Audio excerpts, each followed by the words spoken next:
All right, so welcome everyone to the Learn Tourism Digital Drop-In. I'm so glad to have you all here.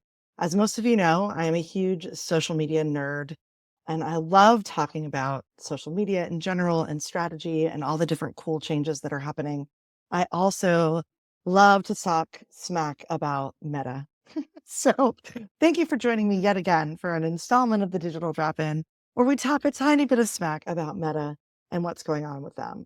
I think it's going to be exciting today just to look at 2025 and what's happening and to give ourselves a chance to just imagine that there is something outside of Facebook and Instagram. And I want to be clear before I begin. I don't hate Facebook and Instagram. I do love them. I've been on those platforms for a long time. I live in Asheville, North Carolina, and those platforms are very big with our communities, especially across Western North Carolina. As a matter of fact, those platforms are very popular in rural America. So I think they have great value. I also think that the times they are changing, right? And so what that means is we want to always consider what the other possible platforms are, what they can and can't do for us, who's using them. We just want to be agile, right? In the way that we do our marketing. We want to be open minded. We need to plan and be consistent. We need to look at what's worked in the past. We need to keep working those things. And also simultaneously, we have to have a little bit of time carved out just to think about what would the future be like? How are things changing? How do these different platforms align with our brand values or even with our personal values? And how do we feel about the way that our fan base is? Are growing and engaging? And are there obstacles that we're facing there? So I want us to just take the next 15 minutes to vision, learn, and just know it's not about implementing everything that I talk about today. It's really about just exploring what your options are and knowing that you have options. And like I said, that you can be flexible and agile in the way you approach your marketing and communications. I think this is really important because the technology that we're all using it's changing so fast. It's pretty wild. So to start us off, I know some more people are joining. I just want to give you an introduction to, like I said, our new host and sponsor, Learn Tourism. And then we're going to dive into the content. Welcome to the Academy at learntourism.org. Our mission is to advance the tourism industry by leveraging science, business psychology, and adult education to build sustainable economies and foster meaningful experiences. We partner with destinations, travel planners, and industry professionals to deliver cutting-edge training programs and resources. Our goal is to equip you with the knowledge and skills needed to thrive in the ever-evolving tourism landscape. Through our learning experience platform, we offer customized course development and access to inspiring experts. These tailored solutions are designed to enhance professional growth and make a significant impact in the global industry. Join us as we explore new ideas and share valuable insights to shape the future of tourism. Together, we can create a dynamic and engaging environment that fosters innovation and collaboration throughout the tourism sector. Thank you for being here, and we look forward to a dynamic session. Connect with us at learntourism.org to unlock your potential and contribute to the vibrant world of tourism. Let's make a difference together. All right. Welcome So to the most of you know that I have started working full time with Learn Tourism, and I'm very excited. So let me know if you have any questions about what they're doing, but they are a bunch of travel nerds. I have been delighted to join their team, and I'm really grateful that they wanted to keep our digital drop ins going and strong. So we're going to dive right in. And again, if you just joined, I want to invite you to introduce yourself in the chat. Let us know where you're coming from. I also just want to remind everyone I will send out on Friday a recording and all of the slides for this webinar today. So you don't have to remember everything. Write down or make a note of anything that stands out because I always feel like that's where you should begin, right? Your next steps, whatever gets you the most excited or makes you feel the most confident. You want to take that first step there. But I want to dive right into just basically what's going on with Meta and sort of their overarching woes, right? I feel like Mark Zuckerberg always looks like this. Sometimes he looks happy, but a lot of times he looks a little stressed to me. And I think it's because there are numerous things going on with the company from a bigger perspective. Again, this is not necessarily about Facebook or Instagram or WhatsApp as much as it is about the whole conglomeration of these platforms. And so we're seeing kind of wild stories over the last few years, right? There's a whistleblower doing big stories right now on TV and on the internet. There's been parents that have gone to Congress over different things that are related to Facebook and Instagram. Different countries across the globe have accused Meta of allowing different types of election chaos to go on, especially in their advertising system, which they have worked to mitigate. A lot of people feel like there's a bias towards negativity in their algorithms, especially on Facebook. So the more controversial or upsetting something is, the more their algorithm pushes it out. A lot of us have been getting those messages in our inboxes that basically say, hey, we're going to shut down your account. It's basically a fake message, it's a hacker. So these vulnerabilities of the hackers have just really been intense, especially over the last 2 or 3 years. And then we're going to talk a little bit about the manipulation that they've been accused of. They've been accused of manipulating people, but they've also been accused of manipulating businesses. And if you remember, Facebook rose to power in the early days with a lot of unhealthy drama. So the movie The Social Dilemma was basically written about Mark Zuckerberg.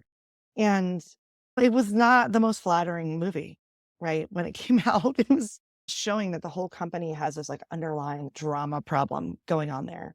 And they've also been the first clearly and intentionally social media platform that is selling human behavior, right? So when you're buying ads, in a lot of ways, what you're doing is you're paying for the behavioral tracking so that you can target those people correctly, right? And so to me, all of these things have created just like a weird vibe from the beginning, right? If we just run through really quickly the last few years. So just like Google, there was FTC antitrust lawsuit. They've been trying to get it dismissed, but it is going to go through this month, supposedly. And so they're just being accused of being in a monopoly, buying up all their competition, not allowing the market to have enough kind of different platforms involved. But yeah, so that's a typical thing we see in big tech. They're also been sued by Texas around biometric data collection. So they're basically saying without people knowing it, when it comes to things like your fingerprint or your face scan or whatever it is, that they basically were collecting that information without telling people they were doing it, which is typically not allowed. There's been some ad fraud lawsuits here in the US. And in January, the US Supreme Court agreed that there can be this class action lawsuit against Meta saying that they inflated their advertising reach metrics. And so that's the part about misleading and manipulating the businesses, right? And then if we just leave the United States, the European Union has fined them millions and billions of dollars for their data privacy violations. If you're not familiar, the European Union follows GDPR. In some senses, what they did with GDPR is say that each human being has a right to their data and to control what happens to it, right? And so you have to be very careful when you're collecting emails and names and IP addresses and different things like that. To be very clear about what you're doing with it when you are serving European audiences. And so basically, they've done a few different things that have crossed the line here. One of the biggest ones that happened in 2023 was they took personal data of their European Union Facebook users and they stored it on servers in the United States, which our servers are not up to the standards of the European Union. And then if you look at other places like Kenya, Kenya was a place where Meta was hiring lots of content moderators. And in 2024, the court there ruled that Meta can be sued by the people in Kenya that would like to sue them around the terrible working conditions that they were put through and the fact that they were subjected to all sorts of violent and terrible content. And Meta did not provide any type of mental health support. So you may have heard about that on the news. That's actually been talked about quite a bit. And we're just coming full circle with it, where like I said, the Kenyan court has said, you know what, we are going to let you sue Meta for being here and for the way that they're behaving.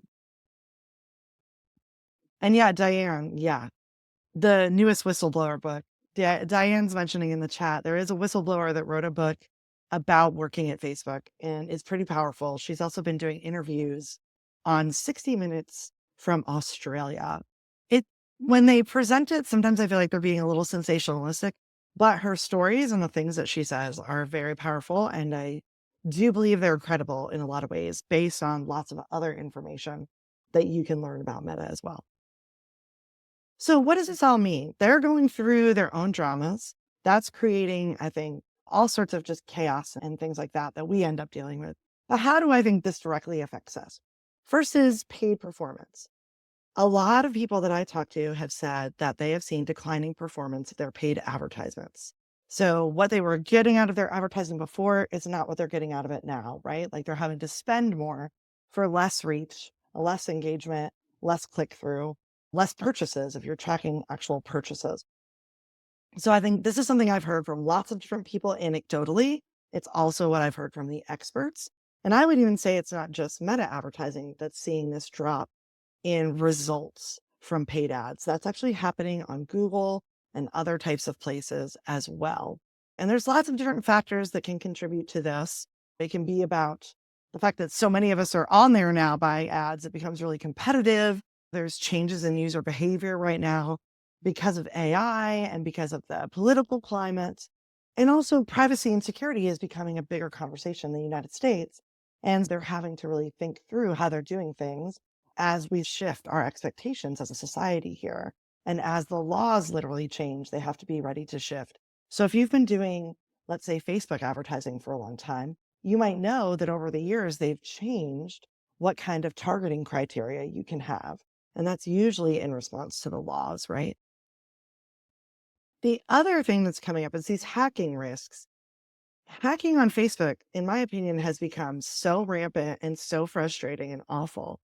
Instagram is not as bad. However, because Instagram and Facebook are connected in the Meta Business Suite, that's where I see there's a lot of vulnerability for some reason. I've had to help a number of people deal with hacking and security issues and breaches. Having wrong setups inside of your Meta advertising can be really frustrating because it can literally block your ability to run ads in certain ways or to run ads more efficiently on both Instagram and Facebook at the same time. So I feel like this is something that's also making people feel just frustrated at the whole situation, especially businesses, because we invest so much time and money. There is this more PR kind of brand problem I think Meta is having, where there's this feeling that they just don't consider themselves accountable for anything. So when you are a business who has spent money for the last 10 years running ads and you're using their tools and you're driving a fan base and engaging those people, it's if something happens to your accounts, if you get hacked or you can't access something, there's really nowhere to go. There's no one to help you. I typically have to employ a strategy of simply harassing Meta until they talk to me and the client about the problem. And sometimes it can take months, which seems ridiculous, right? That if we're a paying client, we should have some avenue for talking to them when there's glitches in their system or security issues in their system. So that criticism is getting really loud these days. Lots of people are feeling it. I think marketing professionals are feeling it. And I think businesses are really feeling it. And it's not like the problems only happen to small businesses with small budgets either.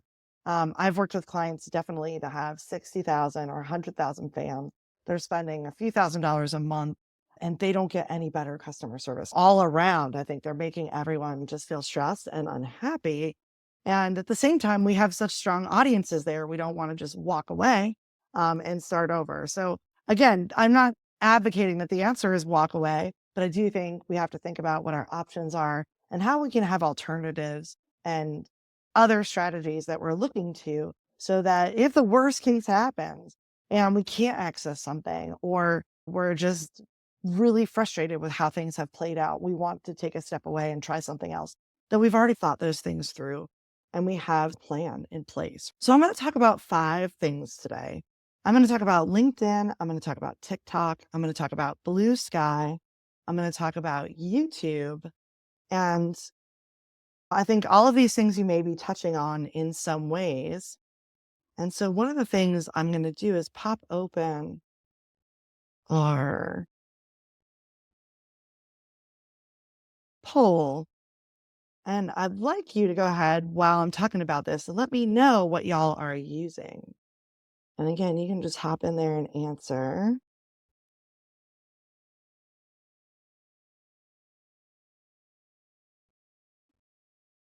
I'm going to reshare. There we go. So I want to talk about LinkedIn first. And LinkedIn basically, I love, and this is especially important if you're trying to engage with businesses. and executive leadership, decision makers, thought leaders, or business to business influencers. I think this is a very sort of a niche place to be on the internet. It's not really where you go to just interface with the general public overall. But I do think it's gotten really popular these days. There's a lot of people there, there's a lot of great content. So it may be that there's only a portion of what you do that would be focused on this. One example I'll use is for destinations that I work with. A lot of times they are talking to the public in a big way.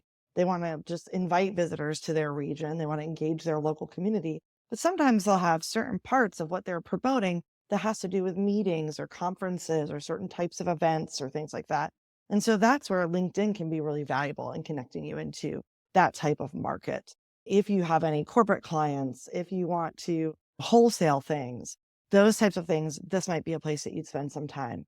One thing I think is interesting about this year is LinkedIn has experienced a 99% year over increase in interactions and an over 100% jump in clicks.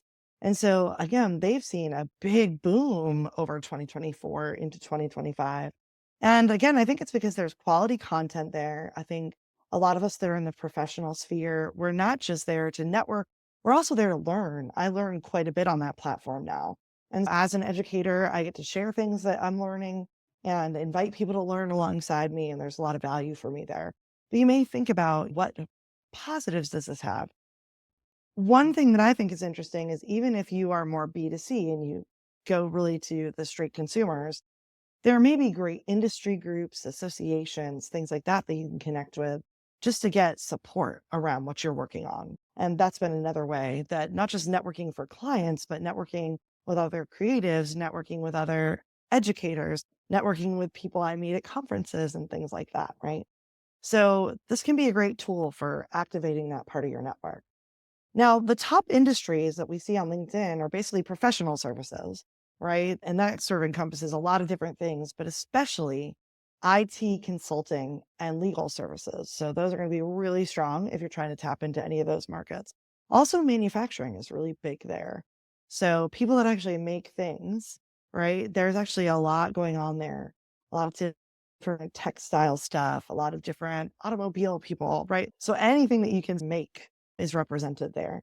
And then, of course, there's a lot of technology and software people, finance and banking, healthcare and life sciences, and then a ton of small business owners and entrepreneurs. So, again, if any of these types of people are your markets, you may be able to make connections here and you may be able to make them in a pretty authentic way where you end up learning alongside them or sharing your knowledge with them or connecting around the same thought leadership principles and values, right?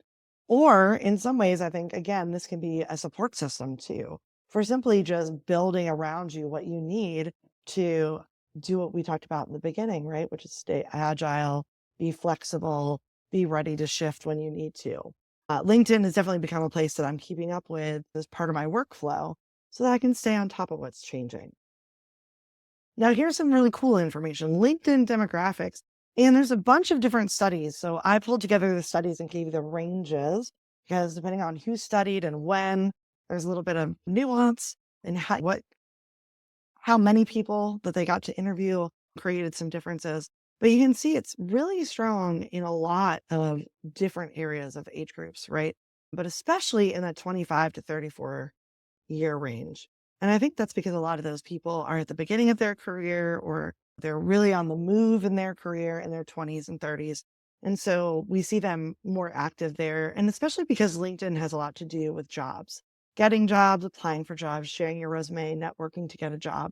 And so we see that's a really active piece of that age group. But when we look at the other groupings, right, 18 to 24 is still a good amount of people, 35 to 54 is still a good amount of people in their system. So 10 to 24%.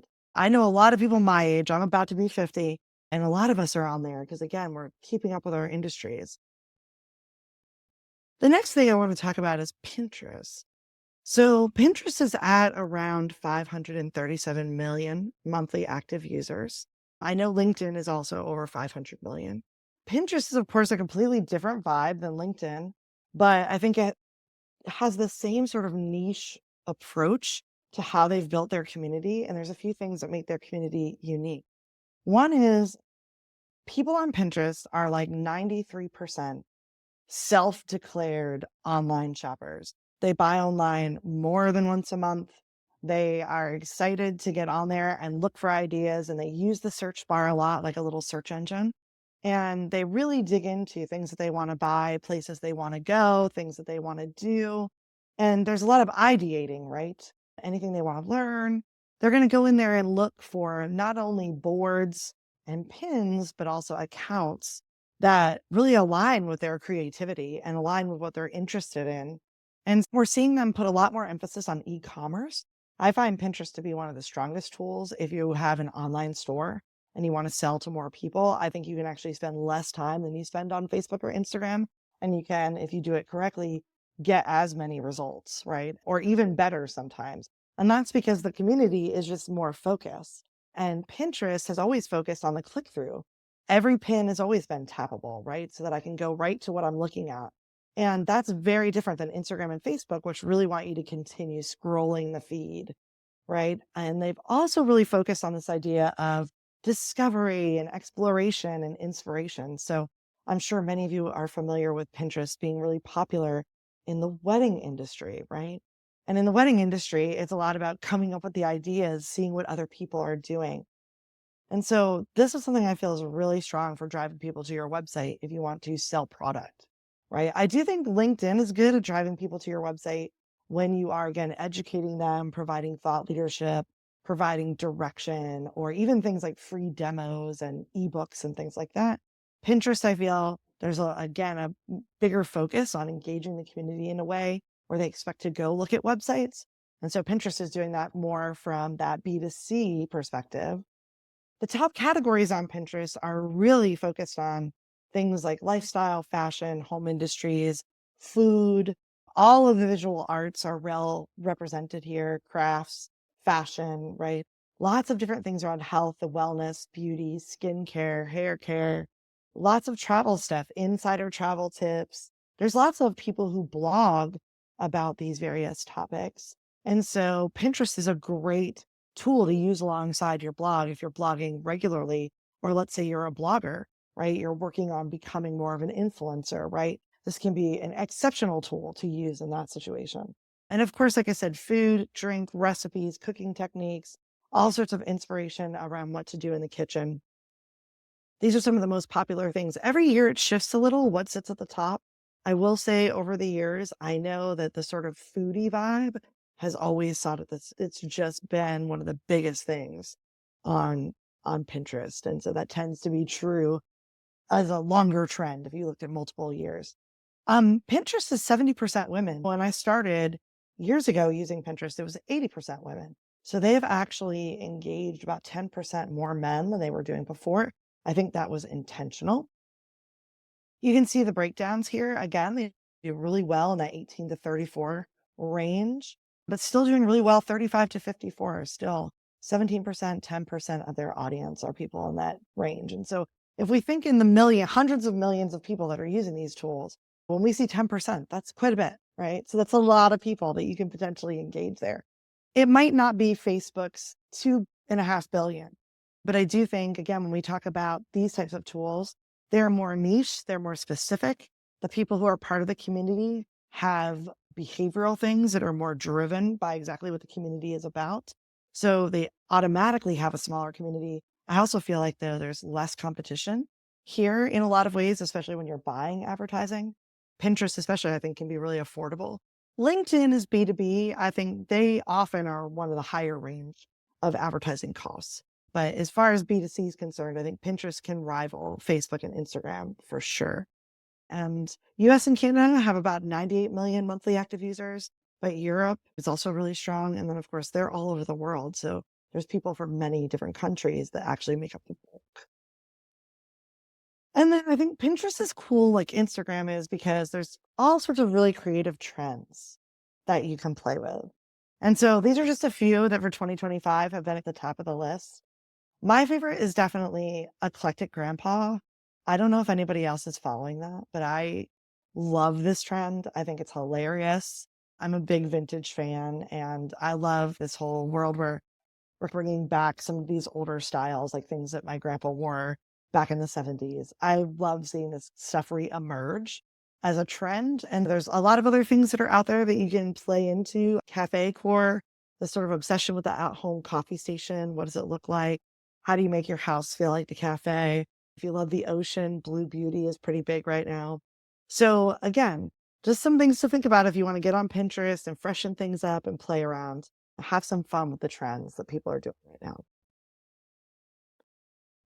And again, not sure how many of you are using Blue Sky. Let's see if we can take a look at the poll real quick. Hopefully everyone has answered. If you haven't, I'm going to give you one more minute to hop in there. And let's see. All right, I'm going to end it and I'm going to share it with y'all just so we can see. Right. So again, 94% of us are using Facebook, 92% are using Instagram. Exactly. Right. I think this is just exactly why I wanted to have this webinar so that we could talk about this. Because even though I think we should be doing this, I feel like once we start looking at the other things, it starts to shrink and shrink. I love that over half of us are on LinkedIn. That's great. Pinterest and TikTok are the next ones. That makes total sense to me. And everything else is probably a 10% or less. If you chose other, I'd love for you to hop in the chat and let me know what that other is. Yeah, awesome. YouTube. Great, Jen. Thanks so much. We're going to talk about YouTube in just a minute. Awesome. And yeah, we'll talk about that other question in just a moment. Oh, and Sherry, Spotify. Awesome. That's great. All right. So I'm going to reshare my presentation. Thanks for answering those questions. Again, this is why I do think we really want to diversify a little bit at this point, right? And I don't want to add more things to your plate if you don't have time. But I do want you to think about when you do have the time, where's that next step going to be? So Blue Sky is pretty new. They're definitely coming out of the gate looking to rival X. For me personally, Twitter was my favorite social media for many years. And then I had to leave because it was just sad. But I made a lot of friends on Twitter. I am a tech person. I was in the WordPress community for many years. I still am. We had big Twitter communities. And a lot of that has gone away, right? And so I'm not there anymore. But Blue Sky has done a great job of moving in and trying to recreate that vibe, which I really appreciate. And they're specifically focusing more on user control and privacy. Of course, they're still tracking a lot of what you do. I wouldn't say it's like radically different from what everybody else is doing, but they are just allowing you to have more control over what your feeds look like instead of the feed addicting you, force feeding you into things. It's letting you make some more intentional decisions. This is something that I really appreciate about Pinterest again. They really want you to use the search bar to search for what you want, to create your own boards and pins, and to engage that way, not just scrolling a feed. And so I feel like Blue Sky is kind of taking that approach. They're like, hey, we want you to be empowered to look at things that matter to you, not have a bunch of stuff in your face that you don't want to look at. Some of the more popular content you'll see is tech and open source projects. A lot of my tech people have moved from X, right, over to Blue Sky now. A lot of digital artists, people who are into just like creative memes or humor, people who want to just build out different visuals, playing with different AIs, things like that. There's a big community for that right now, which is cool. Again, X used to have, I think, a broader spectrum of kind of journalists and media, things like that. We've seen a lot of people split off from there and come over to Blue Sky. And then there's a lot of just like personal passions. So people just sharing what they really care about, whether it's literature, whether it's woodworking, whether it's gardening. There's these little pockets of people that are excited about certain topics. So this is again another way where you would be coming into Blue Sky to look for niche markets that are active, look at niche hashtags that are happening there. And they are definitely evolving their platform, which is great. Right now, of course, they have really strong numbers between 18 and 34. So that's a bulk of who is on there. Again, they still have lots of people that are over the age of 34, but I think it's definitely been picked up from a lot of the younger people that just left X, needed somewhere else to go that had a similar feel, similar speed of use, and things like that. And had this focus on people who love that kind of fast, short, conversational sharing and putting links out, putting out imagery or video content, things like that. And when we look at sort of their trends, they, like I said, have been launching a lot of new features.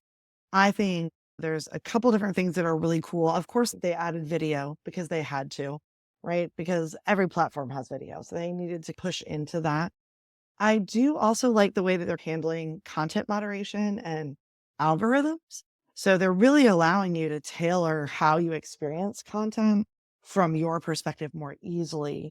And so you can invite different conversations. You can even select and create custom feeds. And so if you don't want that experience of kind of that flood of stuff coming through a feed, feeling like you have to sort through a lot of it, I just feel like they set it up really clearly about how you can organize things. For me, this is important because I'm on Blue Sky for very specific purposes to connect with specific people. And so I don't need just like to be flooded with things. I also think they're a little bit more community oriented in the way that they're approaching things, trying to be more inclusive, things like that. And let's talk about TikTok. So TikTok is still around. I don't know about y'all, but I'm happy about that. I felt like personally, we can debate all the details, but after investigating a lot of things, I feel like TikTok is no more dangerous than any of the platforms that are in our country. They all have similar problems. And I do appreciate the creativity of TikTok. I don't do a lot of business on TikTok, but I actually pay attention to it quite a bit. Again, I learn a lot there and I network with people that kind of share my value or my values or perspectives about different things in my industry and so forth. And I also learn a lot of things personally about stuff like history and other cultures and things like that. They are up rivaling Facebook and YouTube. They're over a billion monthly active users. So they have definitely pushed up closer to the Facebook, Instagram, YouTube world than a lot of other platforms have. And they have a really strong sort of worldwide following. Of course, they are really strong in that 18 to 34 range as well, if you're looking to tap into the younger markets. At the same time, though, 35 to 44 has made a good push forward, right? At over 15%. And above 45, there's been a big explosion of creators that are in that age range. So that's what I find interesting is we see a big explosion of creators that are sometimes 75, 80, 85 years old, right? Doing really well with these younger markets that take up 70% of the demographics. I don't want you to feel deterred at all. Like you don't have to be young to be successful on TikTok, right? There's lots of people my age in their 50s that are doing really well on TikTok because they are just being creative. They're getting outside the box and they are, again, connecting with the values and stories of the younger markets. There's about 170 million monthly active users in the US. And you see that split a little bit skewed towards men over women overall around the whole world. But I think depending on where you look in each country, it gets a little bit closer to an even split.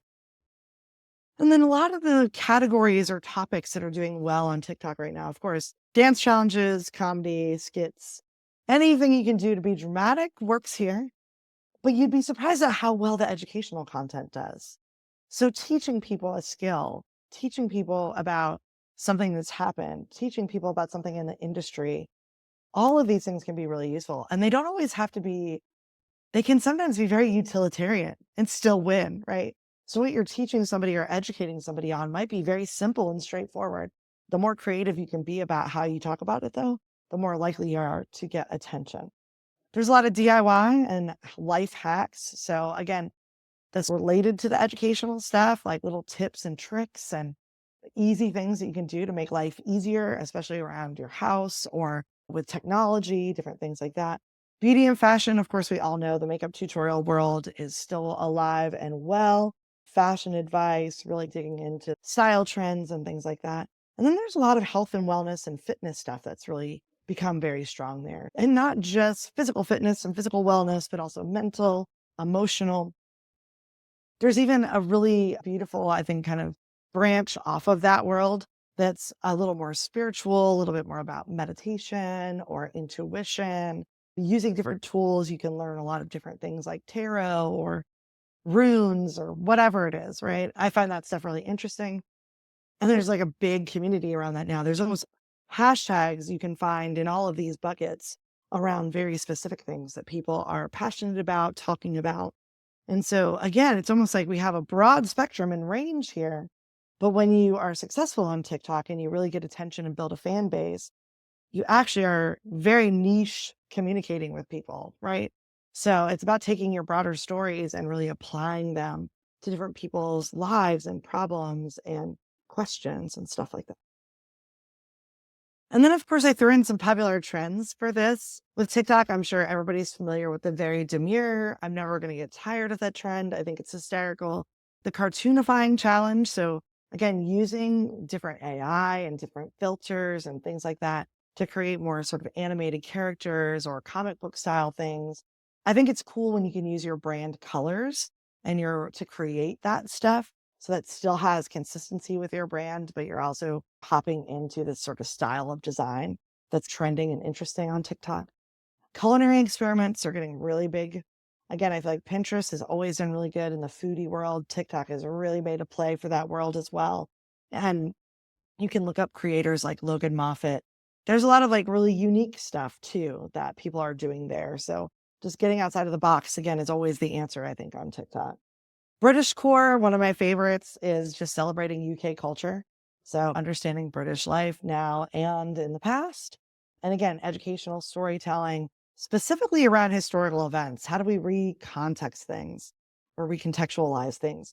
I think one example of this is on YouTube, there was a really popular series called Drunk History.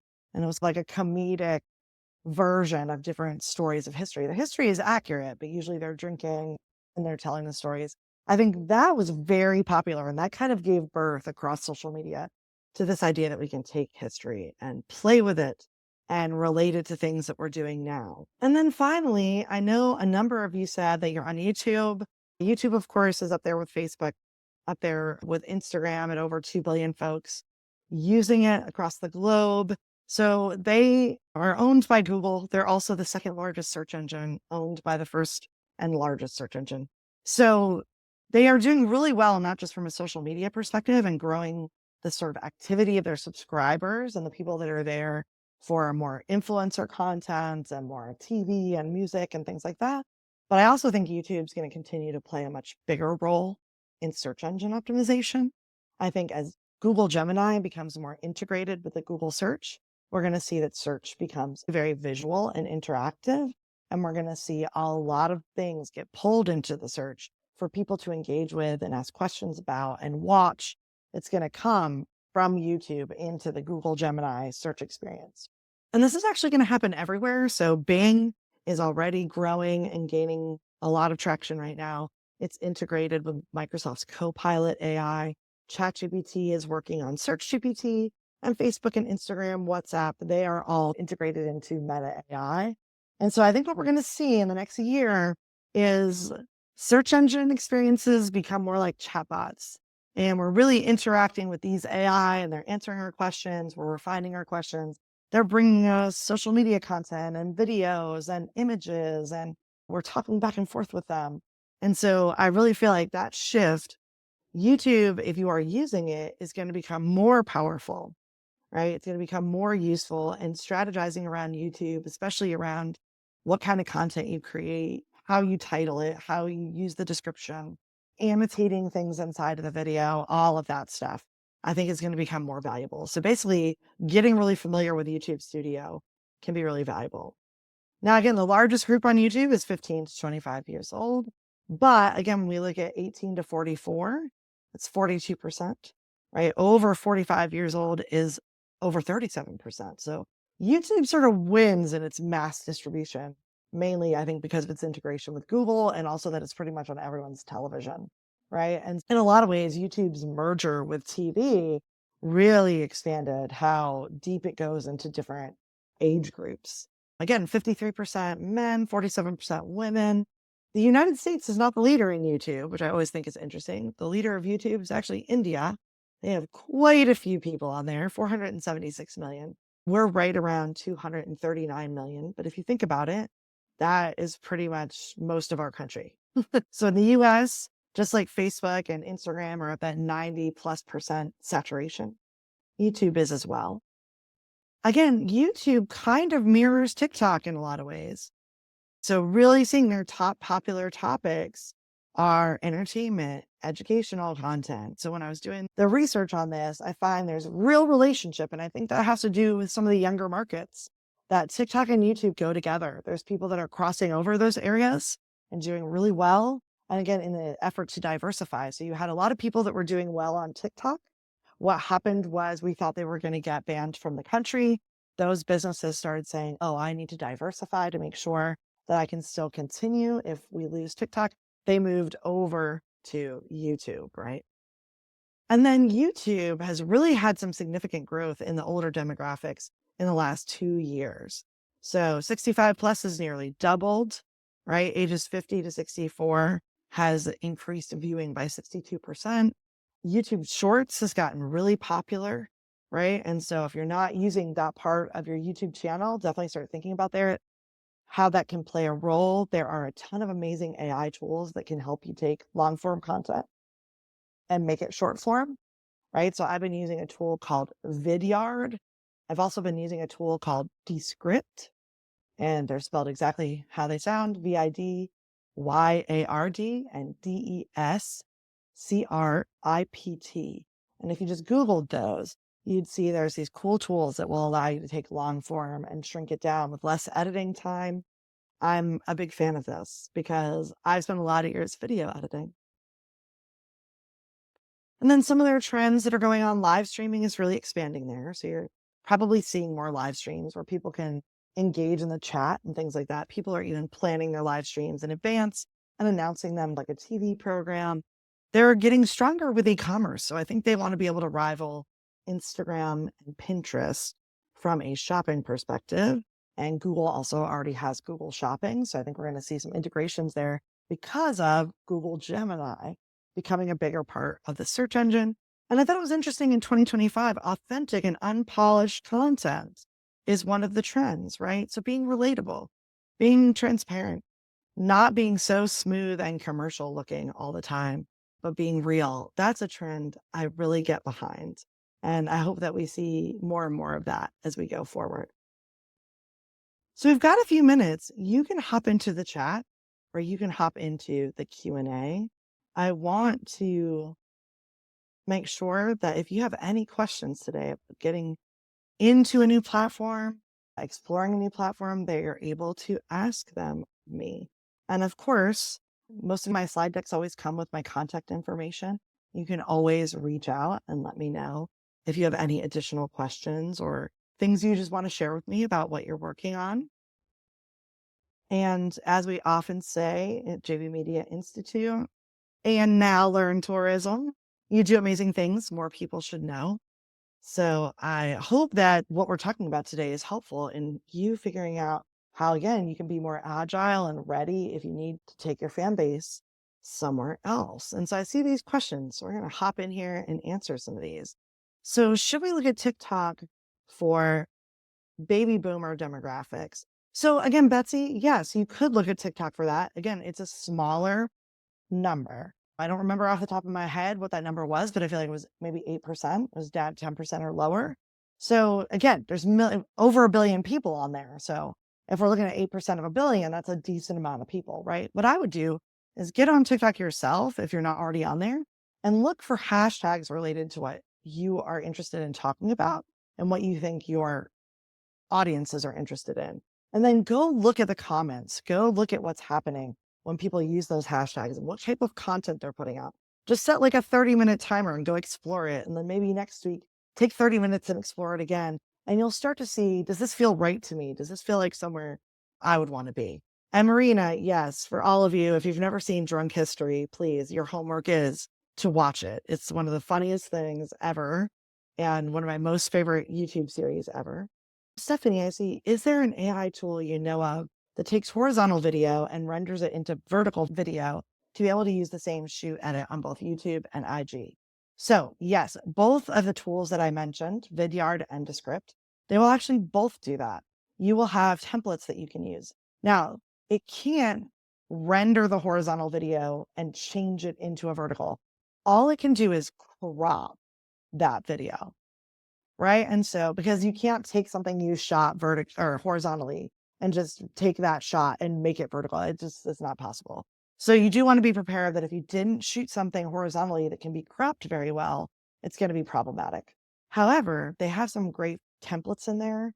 So what I've done a lot is I've taken just the audio and used one of the templates to create a vertical video with me sharing what I'm saying. It doesn't really matter. It was maybe me on screen, but the crop didn't look great. So I just added in something else visual, and it's more like an audio podcast, right? And I can do that right inside of Descript, and then I post it as a YouTube short. When you shoot horizontally, one of the things you want to think about is, can I crop this into vertical later if I need to? Because framing that shot the right way is really important. And I see this question, or use YouTube for baby boomer. Yeah, I'm going to say the same thing about YouTube, except absolutely, right? TikTok, you might want to go explore and see if the type of niche conversations happening there are relevant to what you're doing. And especially if you're regional, making sure that you feel like there's enough people from the right places that you want to engage with. I feel like YouTube, it's a no brainer. Definitely baby boomers are on YouTube, 100%. Everybody is pretty much on YouTube. And again, that's because of Google and that's because of TV. People are just more familiar with it and utilizing it. Angela, what channels are best for a small tourism destination? So again, I will say Facebook and Instagram are strong, especially if you're in the Southeast, but pretty much all over rural America, they are really strong. I think YouTube and TikTok are the next in line there for destination marketing. I think TikTok is really heavy on how much energy it takes. And so if you don't have the time to be ultra creative and do a bunch of video content, then you might say, I can't approach TikTok yet. And so I'm going to approach Pinterest. And that's just from a user perspective. I think TikTok has a much larger pool of people, but Pinterest is much easier to manage. And so it might not drive the same amount of traffic right away, but at the same time, it's very big for travel there. And if you have a great website for your destination and you already have great content you can link to, it's just going to be much easier to set it up, much easier to manage it. Again, I put YouTube and TikTok at the top as far as just like sheer numbers of people, but they're both time consuming. I wouldn't want to approach both of those on my own as anybody, right? If I'm a one person show or a small team, that video content, I've got to have somebody who's really dedicated to that. So Pinterest might be a great option. And yeah, I know some folks have to go because we're right at the top of the hour. Thanks so much for being here. I'm going to keep answering a few of these questions because I see we have a few more in here. Yeah, and thanks, Jen. So glad that you were here. And Kara, is there a suggested workflow for reusing some of the same images for a few platforms? Can you say an example? I'm not sure exactly what you mean by workflow, if we're talking about multiple platforms or if we're talking about using one or whatever it is. I think with all my photographs, the number one thing that I'm using is Canva to really easily upload all my photographs. And when I'm creating different types of digital graphics, not even just for social media, but for my MailChimp and for my website and all of that. I'm literally just really taking Canva and creating templates and then creating templates in all the different sizes because I can easily click resize and then just change everything. And if I have great photography, it's really going to allow me to drop that photography into the template and adjust it exactly how it's going to look best for vertical versus horizontal versus square. Now, if you want to actually save time for workflow on social media, I think squares are your best bet most of the time, right? Squares fit pretty much everywhere. And so when I'm just short on time, that's what I'm going to do. It's going to look great on LinkedIn, great on Facebook, great on Pinterest, right? I can, of course, customize more for everything, but I feel like that sort of square or even the Instagram kind of like slightly taller rectangle they're doing now, that works across the board in a lot of different ways. The one exception might be when I make 3 or 4 of those and I put them on Facebook, the collage on Facebook doesn't look as good. Be the one thing that's a little bit different. But overall, individual graphics, I think that you can reduce it down to that sort of squarish form. It'll save you a lot of time, right? And always do templates. Adobe Express is another tool I really love. And with Canva, I'm not even just doing imagery there, I'm making all my reels there. I have templates for all my reels. Really awesome. Diane, any advice on how often to post on YouTube? So YouTube is really interesting because you can use it for search engine optimization. You can also use it for more social media goals. And I think if you want to have a channel where people are subscribed and engaged and they're commenting, Unfortunately, you have to go and behave like the rest of the YouTube influencers that are out there. Those people are posting multiple times per week, not necessarily every day, but they're definitely posting once or twice a week at least. And a lot of times, if they're posting once or twice a week, they may have a blog or other channels that they do alongside of YouTube. I think if you are using YouTube more for search engine optimization to enhance your website and to be more of a resource, so let's say like you want to have a lot of great videos like I do for my webinars, I want to share them with people. I genuinely don't care about the subscribers on YouTube because honestly, I'm using a lot of that in my email. I'm using it in other parts of my marketing. And so my channel is like very specifically for people that I'm already engaging. I'm not necessarily trying to get to the public there because I'm business to business.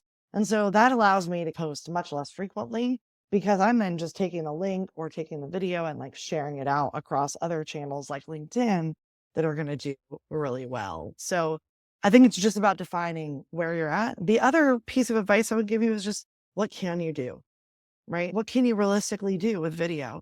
Can you post once a week? If you can't, post twice a month. I really think in order to start, you should start wherever you can start and just be consistent, whatever that is. If it's once a month, that's it.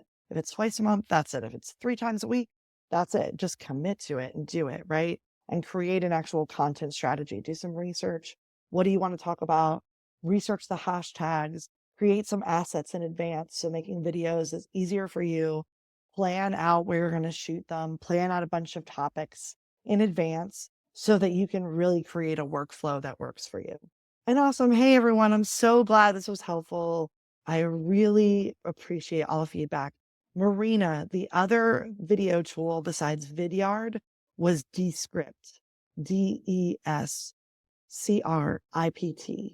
And you can look that up. I really love them. Again, YouTube Studio as well. I know they're going to be implementing lots of cool new stuff in the future. So definitely keep an eye on what YouTube Studio is doing with their own AI and things like that. Vimeo has also launched, if you're using Vimeo, some amazing new AI tools and video editing tools. And so I haven't had to use them as much, but I know they're trying to amp up their game on that level. And hey, thank you so much, Teresa. I really appreciate your comments. And hey, Diane, yes, let's be honest. I daydream about getting off Facebook, to be clear. And it's not that there's no value there because the people in our communities that I want to connect with are valuable to me. Right. But man, it's like I am just not feeling their vision for the future these days. And I'm really just not feeling the lack of customer service. I find it so offensive. I really don't understand how you can have such a prolifically successful business.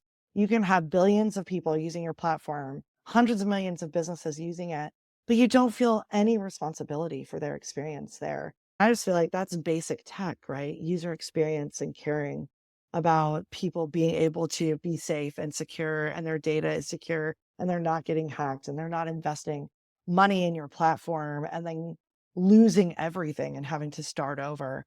I just really don't understand how they live with themselves at the end of the day. I just feel like that is unaligned with how I want to do business, right? So it's encouraged me to really think outside of them, even though I still think they're strong and they have a place.